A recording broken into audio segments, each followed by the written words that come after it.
Hi! Hello everyone! It's Madam Eileen and it's time to learn more about face paint. Okay, so you have your goal set, you have your book, you have your practice board, and now we need to go over brushes. Any brush that comes to a sharp tip will work wonderful.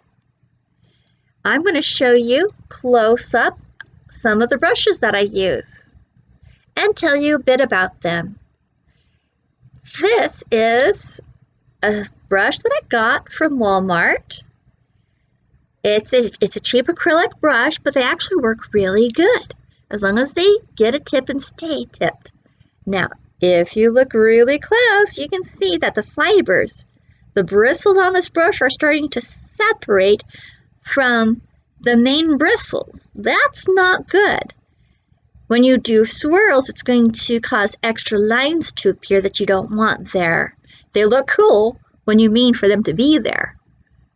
So what I do is I usually take some scissors and I trim them off, but cheap brushes don't last as long. I invested in another type of brush. This is called the Bolt brush. I did get it from a professional face paint site, but sadly they don't last as long. They're a very, very soft brush. And it's very hard to keep a tip on them. This is an old brush. You can see the bristles are also separating. Some people may say it's because you're not taking good care of your brush. One thing that causes bristle separation is paint pigment actually gets underneath. It gets sucked up into the bristles, into this middle area. I think this is called the ferrule. But those little particles of paint build up and start separating everything. And I mainly use this brush when I'm not doing detail work, when I just laying down a thick line. That's what I use those for now. But what worked really good are the super good professional brushes. I think the most affordable is this one, the Loew-Cornell Series 795. You want to use the brushes number 6, 5, 4, 3, and 2 the most. A new one will have a sharp tip, but the older ones, you see there's a little bit of a tip, but most of it spreads out. Here's another one. It's a little newer. It holds more together. Loew-Cornell, really good. They're a round brush. What makes it round is the barrel. The bristles are round. You can see that there. So it's a round brush, but also round brush can also refer to the tip. Some brushes have a very sharp tip, and other brushes have a round tip, so it's not so sharp. If it's not sharp, it's not going to leave those feathery, thin lines. So you want to pay attention to that. Sometimes your paint kit will come with a brush, but it might not be the best brush to use. This is a good brush. Let me see if I can display some of that information.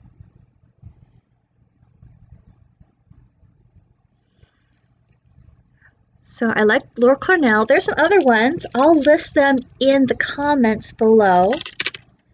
Art Factory has a nice brush. This is an Art Factory 3. And you can see the tip. Now sometimes the tip might not be so sharp. So one thing you want to do to check out your bristles is you want to wet them. So I'm going to spray some water, get it wet. I'm going to roll my brush and ask yourself, is that sharp? Yeah, look how sharp that came into. So it was a little wide, but once I added that water and pulled it across the surface, giving a twist, it actually got nice and sharp. So that means this is a good brush. And I like purple. Blazin brushes, that's another good brand. These brushes, the more expensive brushes, can be anywhere from $5 and up. Here's one of my cheap Walmart brushes. It does not have a tip. When I get it wet and pull it across my skin, I check, and it flattens a little bit. It has a little bit of a tip. And I push it on my skin, it spreads out again, so you have to twist it. So the cheap brushes can work out really good. I'd only invest in these really super good brushes if I was going to be a professional and paint a lot of people. Now, when painting a lot of people, the way I keep my brushes sanitary is I have a lot of brushes. I have 200 brushes. And so if I'm painting 10 kids and they're going to need 5 different colors on each kid, I'm going to use one color for each brush. Orange on this one, paint. Done with the orange, put it in my wash bin. And then when I get home, I wash them with soap and hot water, add a little bit of alcohol, and then I let them sit in the sun in the UV light for a day and to kill all germs on these. And then I usually have 7 days between birthday parties. So I have 7 days to not touch them and make sure that all germs on here are dead and gone. But you don't have to do that. That's just what I do. So I've covered over different brushes, different sizes. We got skinny.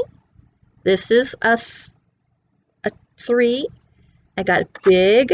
This is a 6. And then you have special shaped brushes.